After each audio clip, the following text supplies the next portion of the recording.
সবাই দেব হয় না, আক্রমণ না করলে রাজনীতিতে টিকে থাকা যায় না। এবারে যে পোস্টার মেরেছে সেও তো জনপ্রতিনিধি, সে কাউকে কি সাহায্য করেছে?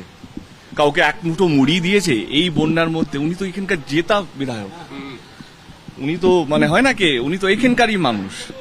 আমার তো আরো 7টা কনস্টিটুয়েন্সি আছে, কথার কথা বলছি। দেখো, মানুষকে যে সেবা করে তাকে আক্রমণ করতে হয় না। এখন রাজনীতিতে থাকতে গেলে আক্রমণ না করলে আপনার নাম আসবে না, কাজ করলে তো কেউ চিনতে পারে না, কেউ জানতে পারে না। আমার মনে হয় আমার কাউকে কিছু বলার নেই।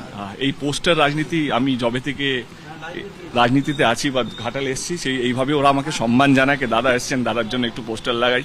এটা এমন একটা ক্রাইসিস, এখানে রাজনীতি করে লাভটা কার?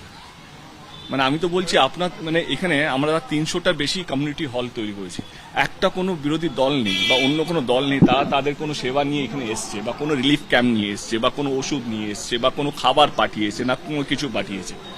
যখনই শুনছি কিছু হলেই ঘাটাল মাস্টার প্ল্যান নিয়ে শুরু হয়ে যায়। ঘাটাল মাস্টার প্ল্যানটা করতে গেলে সমস্ত দলকে একসাথে আসতে হবে, এটা মানুষের জন্য।